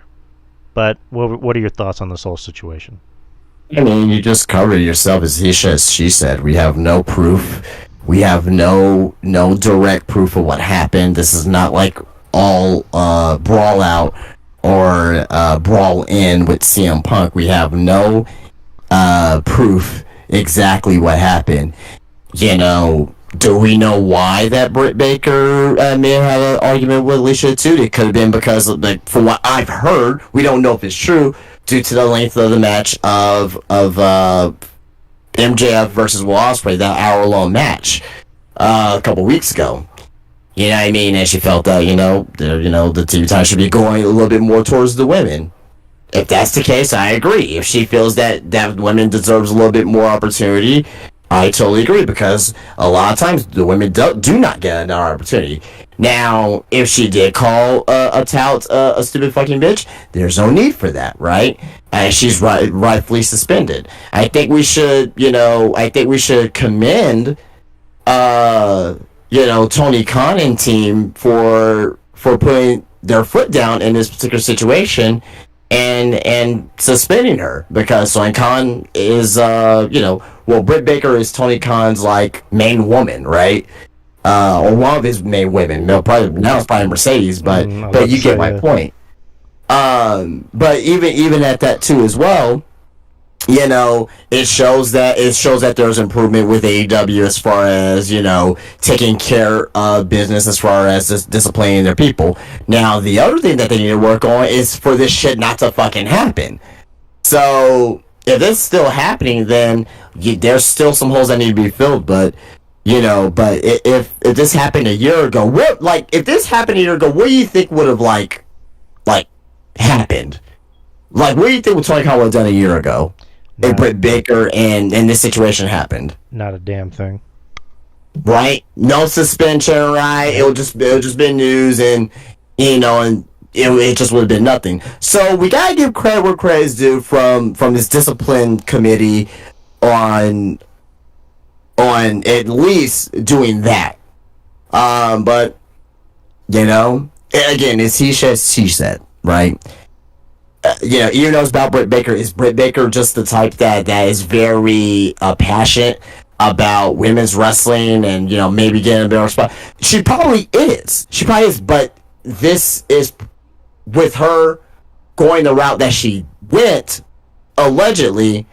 Is not the right way of doing it. But again, we don't know exactly what happened. But I will say this: if MJF punched a wall, lashing out, whatever, whether it's in the women's locker room or not, because we don't know exactly what happened, and he didn't get suspended, but Britt Baker did. Britt had to do something not good. So, I'll just leave it at that. Yeah, that's kind of how we probably should end that topic. There's really not much we can add to it because we don't know what happened. We don't know everything. It's just, at the end of the day, it's not gonna matter. like in a few weeks, it's not gonna matter unless something else happens, that adds to it. But as of right now, it seems like everything's under control. Speaking of other things in AEW that happen, Lucha Brothers are expected to leave AEW and sign with WWE. All In match has been canceled. Story coming out is from another story from our boy Ibu. Broke the news on their post SummerSlam live stream and included details about the Lucha Brothers' immediate plans, especially in regards to AEW's upcoming All In pay-per-view. They were slated for a match with the Death Triangle member Pac against the Patriarchy versus the Patriarchy for the Trios Championship at Wembley Stadium. That plan has been scrapped following the news of Lucha Brothers' intentions to leave the company. And they're going to go to WWE pretty soon. Well, it's not official. It's not official. Well, it's not official. I had more. They're still on contract. They're still on contract. I know I had more. There was more to the story. Previous reports have indicated that WWE has interest in Penta, whose contract is expected to... I sound like a mushmouth. Whose contract is expected to expire within the next 2 months, while there have been no reports of WWE's interest towards Phoenix. It has been speculated that Phoenix's injury caused his AEW contract to be extended, and that WWE would sign both Phoenix and Penta as a unit. So, again, nothing's official. Still in a contract for another few months, but the point I want to make is that they're still under AEW contract. WWE, unless if AEW gave them the go ahead, it's tampering. Yeah. Am I wrong about that? No. So I don't think that, because I see a lot of people online, they're celebrating this. It's not a good look for WWE if this is official. Now, if AEW gave them the permission, which in this case I believe possibly so, if there's no news about tampering, believe that AEW may give them permission. But how can WWE have talks with two wrestlers that are still under contract? They can't do that. Just like how AEW was supposed to have talks with Edge. But apparently they had a video ready for him and all that shit, when he debuted at Wrestle Dream last year. Just so happens to have all that shit done, when he was gone from WWE not even a week. So there's tampering that goes on, but we do need to call that out because it's wrong on both sides. So yep. But yeah, continue. But yeah, I don't think WWE is dumb enough to tamper. What's that? Yeah, I don't think WWE is gonna tamper. I personally don't think WWE is tampering. But again, maybe it's a story, kind of like you just said. Maybe Tony Khan said, "Hey, go ahead, talk, see if you can get a good deal, blah blah." But yeah, just like again, if it's the case, because Machine Gun Kelly, Motor City Machine Guns, have Kelly. all of but confirmed to sign with WWE. Alex Shelley, not too long ago, did an indie show where he announced that he's gonna be leaving pretty soon. So again, I'm not gonna sit here and act like I'm over the moon about Motor City Machine Guns and possibly the Lucha Brothers coming to WWE. But the one thing I do like about it is they're legit tag teams, and WWE is in dire need of actual tag teams. because they have a lot of makeshift tag teams. So to have veterans like the Motor City Machine Guns, and to have a very fast-paced, athletic team of the Lucha Brothers come in, is good, because I think they can maybe breathe some new life into Penta that he hasn't had in 5 years. Penta, him coming into WWE, him being him alone. The Zero Miedo, that's gonna get over big. They're gonna sell masks. He is gonna be a big merchandise seller for WWE. With the machine behind him, if they do land him, it's gonna be a great land for both teams. If WWE ends up acquiring both of them. And they have been wanting somebody to be the new Rey Mysterio for the longest time, to sell merch, to get over. I'm not saying Penta can do it, but again, with the machine behind it. I honestly think Rey Fenix will be the new Rey Mysterio. Well, again, as far as that, I think Penta will be his own he'd be different. He'd be his own thing. I think him. I mean, they got Dragon Lee there too, so you never know. With this, a lot of luchadors, only so many people to actually get over. So, and again, I like both men. I like Ray. I think Ray is very talented. Penta kind of looks like a jacked version of. Actually, not even Rey Mysterio. He kind of looks like. He looks like when Conan used to wear a mask. When he was in Lucha. So, but yeah, it's the idea of having some legit tag teams is good. There's also talk of the Hardys maybe coming back to WWE. Because as far as I know, they haven't signed an actual contract with TNA, right? Oh. And Matt Hardy, he was in GCW. He had a match, I believe, in GCW over the weekend. But yeah, they apparently were in Cleveland and allegedly met with officials in Cleveland. So, I mean, if they do come back to WWE, cool. They still get a reaction. Jeff still gets a reaction. I don't think they'd be able to kind of work that fast-paced style. Obviously, they haven't been able to do that in a while. They'd basically just be there for veteran presence and to sell merch. So again, it'd be cool to have them back. But that's the news. The hell. One more news tidbit. Not a huge news thing, but Mark Henry, his son joins WWE. His son Jacob Henry, who's currently in I believe college football, has joined WWE. Be part of their NIL program. He discussed it on Busted Open. His son just legit looks like a clone of Mark Henry. So, do you have any thoughts about that? Not really. I mean, he's gonna be down there in NXT, and also on top of that as well. I mean, he's been learning from pro wrestlers all of his entire life. So yeah. I mean, I wish him the best, and I think he'll turn out very, very well. Very, very well. He's not gonna join professional wrestling and not not love it. So I think he definitely will do very well for sure. All right. So that's all the news I have. Do you have anything on you? I do. This is let me see. 3 quick news stories. Number 1, this is very quick. This came from last week, last Friday actually, that the general belief remains that Daniel Garcia will sign a new AEW deal and feud with MJF upon his return. He did have interest in going to WWE, although he'll likely have had to start in NXT. That's coming from the Wrestling Observer newsletter. So there is still a possibility that Garcia may end up going to WWE, but just real quick question, if you had to pick for Daniel Garcia, if you want to see him in one spot, where would you want to see him? I think he's fine in AEW. Okay, why? Why would you think that? Or, do you think it's a better fit for him, or what do you think? I think he can kind of... I don't know. I think he's happier in AEW because you'd mentioned, if he does go to WWE, he'll have to go to NXT, which makes sense. But, I think for him, he has a good thing going in AEW. He does the dance, and people like the dance.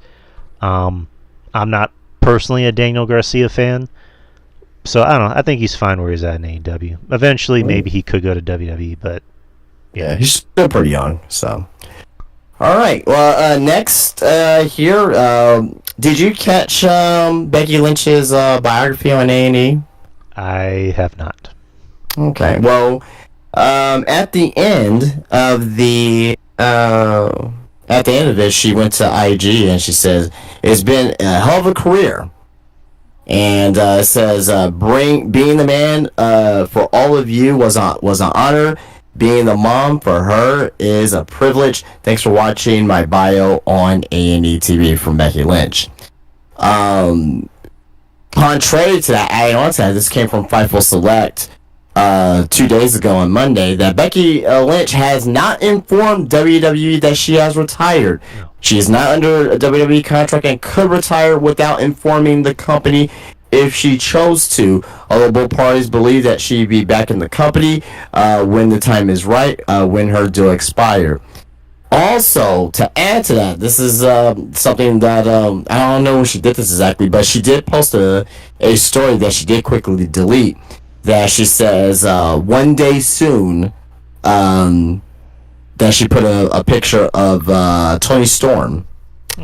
So, yeah. Can Becky Lynch be Rebecca Quinn?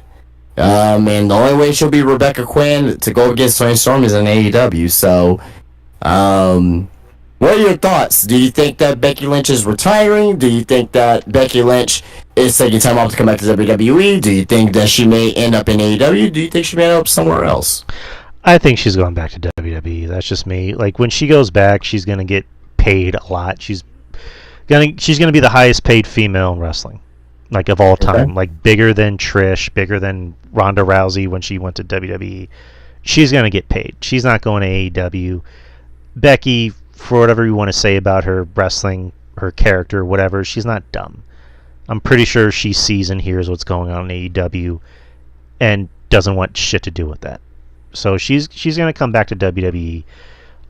She ain't retiring. So I didn't say, like, when that IG story came, or not story, but like when that IG post came out where she said what she said, I didn't say anything about it because I wanted to wait until there was an actual story that came out, and luck would be nothing really came out. It was just her just having a moment with the fans and also her daughter. So she's coming back to WWE. I think her talking about Tony Storm is just like her trying to be cutesy with the fans and just kind of putting out there, hey, one of these days I'd love to wrestle Tony Storm.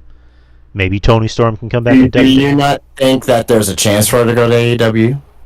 Possibly. I mean, it's wrestling. Anything could happen. I mean, I think Tony Khan can open up his giant-ass checkbook.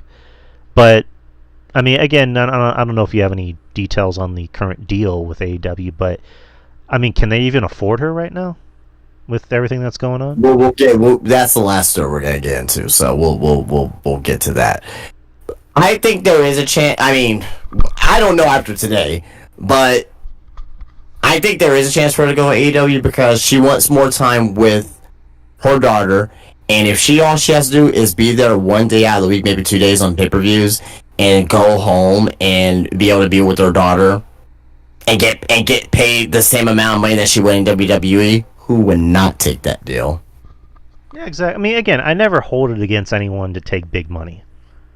Like, if they offered her a shit ton of money, if WWE said, hey, we're going to offer you $2 million, and Tony Khan said, I'll offer you $3 million, and all you have to do is just work 1-2 days a week, pay-per-view, and you can be home with your daughter.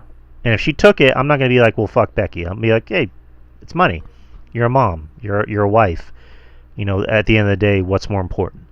So I get that. I personally don't see her going to AEW.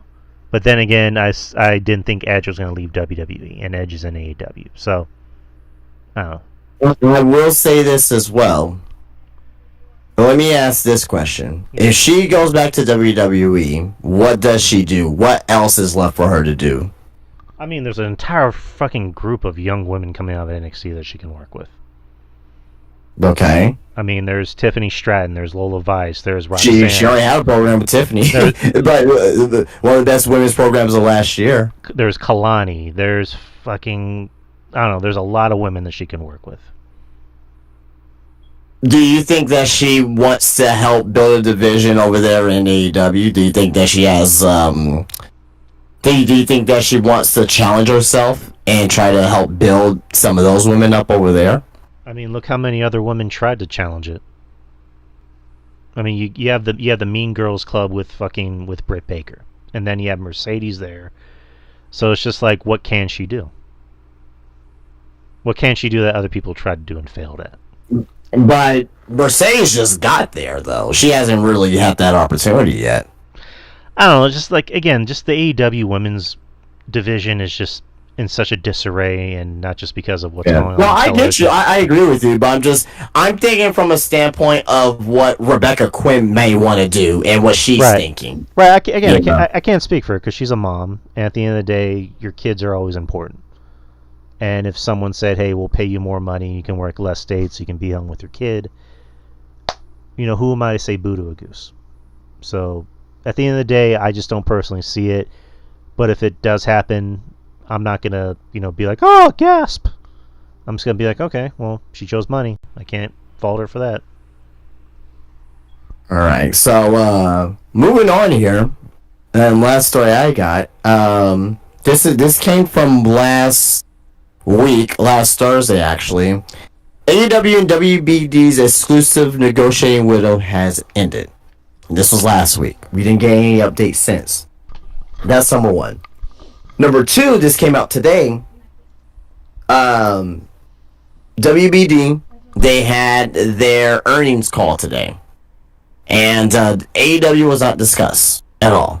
One thing that was discussed that's going to change, we're going to be losing True TV. True TV is now going to turn into TNT Sports. Okay?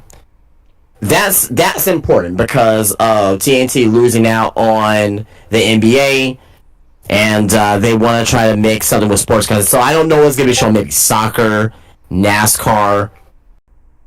I don't know. Definitely not NBA, and definitely not NFL. So definitely not baseball too as well. Well, maybe I think they do get baseball. No, they do get baseball. They do get the baseball playoffs actually. So they will get that at least. This is the bigger thing. This is the more concerning thing. No one's going to talk about this, but I'm going to bring it up just because of the importance of this and what the ramifications that this could be for not just AEW, but for Warner Bros. Discovery as a whole, TNT, TBS, etc. Warner Bros. Discovery just revealed that its TV networks are worth $9.1 billion less than officially thought.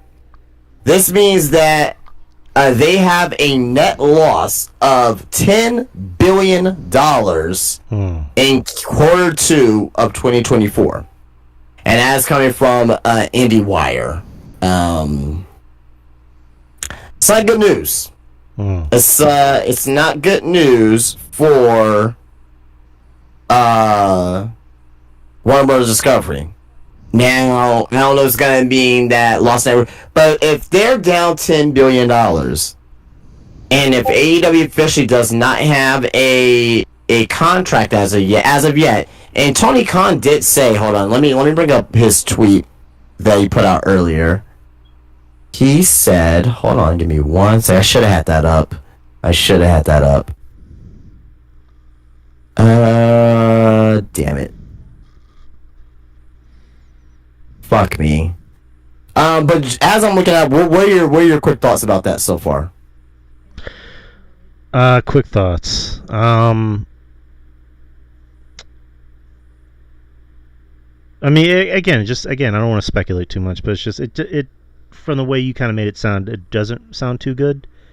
I mean, not for nothing, the most recent episode of Collision drew 189 people.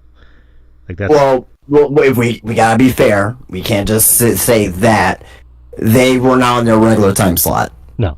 Even though they just weren't on their regular time slot. Even though that the ring does suck, they just weren't on their regular time slot. So there's that. I mean, the more news you hear about these contract negotiations coming out from WBD, it just continues to really not sound good.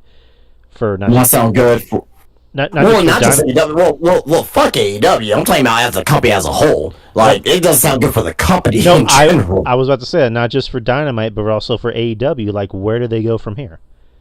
They're about to be dropped allegedly, by one of the biggest Well, companies in the well, world. well, well, no, we're not saying that they got dropped. I'm not saying that. Allegedly, I'm using allegedly air quotes right here. But yeah, just I don't know, just what else? But I did want to bring this up because I did find the tweet. This was yesterday. He said, "Thank you, Mr. David Zaslav plus WBD for having me in Paris for the trip of a lifetime." I guess they were there for the Olympics too. But anyway, he says it's an exciting time and the future is very bright for AEW. Tomorrow on TBS, blah blah blah blah. And he was just talking. He was just promoting Dynamite. So he had a meeting with Zaslav the day before the earnings call. So is it a possibility that they may have still garnered a deal, even though that they're $10 billion down? I really want to know. Like, I'm very curious to see what's going to be happening over these next few weeks, and to see on if AEW gets the deal, if the deal happens, how much is the money that they're going to make? That's number one. Are they going to be on Max? Are they going to have their pay-per-views on Max? That's number two. Also, number three, what's the longevity of this deal with WBD losing $10 million? So, but yeah, that was what I was looking for. But just any quick thoughts about that before we move on. I mean, you kind of said everything that needed to be said. Like, again, I mean, yeah, these next few weeks are going to be very telling. They're going to be very interesting to kind of keep your eyes on what's going on with AEW. Another thing I kind of wanted to add is, let's just say they do a new deal, and let's just say the shows are on Max, the pay-per-views are on Max. Do you maybe see you maybe see AEW maybe pulling the plug on Collision and Rampage? No. Okay. No. They need they're gonna be adding another show. I don't know if you saw that, they're gonna be adding another show. And it's not really an AEW show, but they're using AEW talent, whereas like those like America's craziest videos, whatever, from back in the day. Yeah. They're doing that, but with AEW stars, when they're kind of like introducing videos and things of that nature and giving their thoughts about it, and so it's not a wrestling show. It's not a wrestling show, but it is a AEW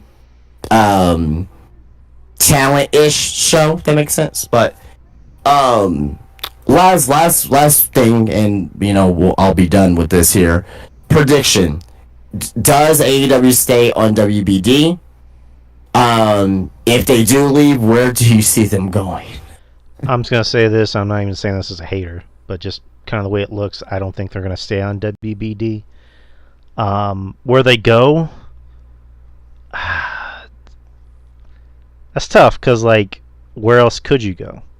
Because there's a story that Tony Khan blew off the guy from CW to talk business, but like, maybe do your own streaming network. Yeah, I don't know. That ain't gonna work. Duh!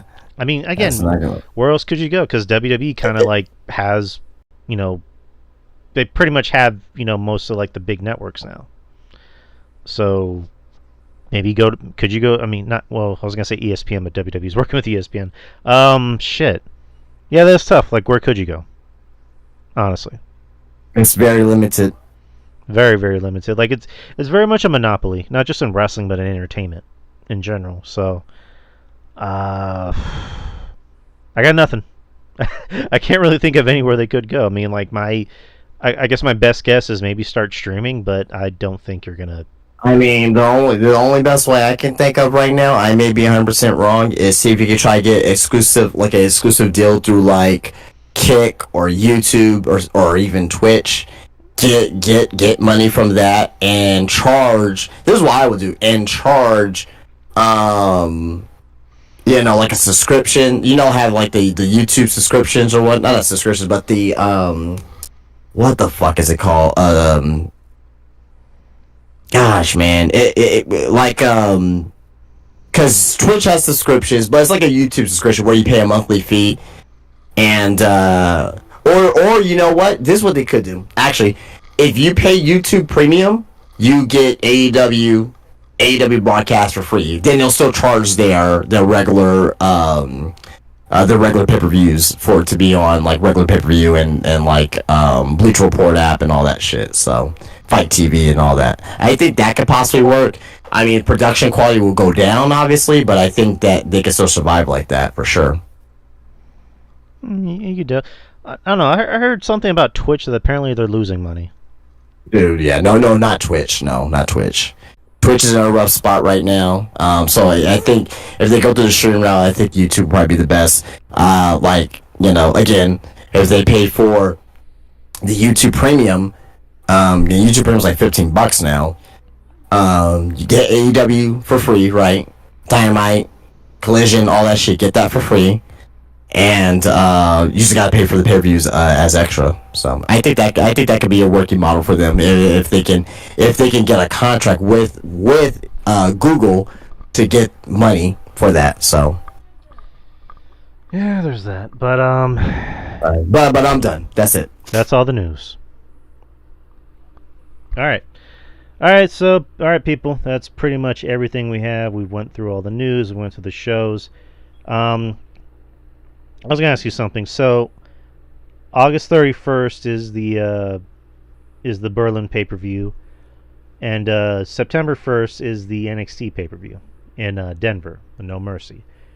So, I was gonna ask you, do you want to do what we did last time and just do like both shows in one night on Sunday, or? I mean, I'd rather do back-to-back shows, so that way people who want to come in for one, they can get it then. But that's I'll let you make that call. I'm fine with either. I just kind of wanted to run it by you. But, yeah. So when people come in for the NXT show, they're like, "Why the fuck are we talking about Bash of Berlin? That was last night." Well, I get you. But yeah, I already put it up on the events tab. August 31st at 7:30 p.m. and then you have the No Mercy PLE the very next night, which those usually are like 2.5 hours, so we should be out around the show should be out around like 9-ish, 9:15-ish. So we already got those up, people. We'll be doing more of these post show pay-per-views from now on. As far as the Q&As goes, not officially canceled. It's just on the back burner for now, so it's, I guess, kind of gonna be kind of like a break glass in case of emergency. Like if we have time, we'll add in some questions. It's on a hiatus. It's on a hiatus, people. If we have time, we'll throw in some answers, or I guess like answer some of your questions. So, but we'll see, people. But anyways, that is the show. Thank you to everybody that did show up, also on Discord and also YouTube. As if you guys already didn't know, we are broadcasting on YouTube, so getting some of that YouTube money. Yeah. If you're here in the Discord, go check out the YouTube page, and that way you should be in that chat there. You know what I mean? I'm pretty sure Drew wants to make a community over there, so with your guys' help, that'll be great. I also want to make money, but a community is also important. But yeah, community first. Yeah, we want a community for sure, and then money second. But anyways, guys, thank you to everybody. Thank you to all of our friends that do support us. Thank you to Wrestling Soup for giving us this platform to forward on Discord. Thank you to all of our friends, John Draper on Spitball Media, which will be tomorrow. If you're a fan of movies, horror movies, trailers, that's the show you want to watch and listen to. Our other good friends, RJ and Monty, with their show Brooklyn Power Trip. Ruben Prime, me and him do a show called Culture Attack, which we've been meaning to do an episode lately to talk about Deadpool, Wolverine, and also other things going on in entertainment.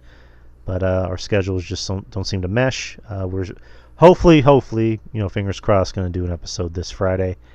And also Jeff Lippman, our resident happy lawyer, our good friend, who I hope he should be joining us for our pay-per-view post shows this month, hopefully.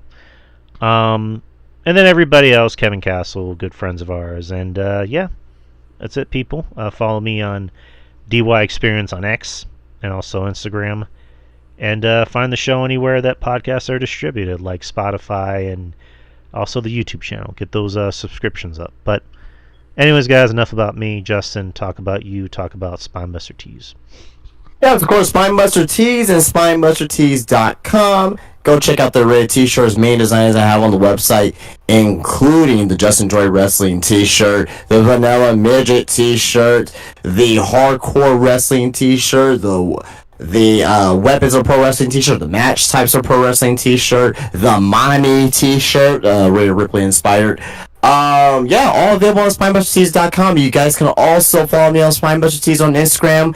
Follow me there. Keep up to date with me on what I have going on inside of Spinebuster Tees at Wonderland of the Americas here in San Antonio, Texas, at the Wonderland of the Americas Mall. And yeah, come and shop everything for your wrestling needs, from t-shirts to action figures to Funko Pops, autographs, everything for a pro wrestling fan's needs and dreams and all that stuff. Come visit me there at Spinebuster Tees at Wonderlands of America. Follow me on Spinebuster Tees on Instagram, and check out SpinebusterTees.com. Yes, sir. We will be back next week, same time, same channel, on Discord and YouTube. And what else can I say? But have a good weekend, people. Be safe, and peace. Good night.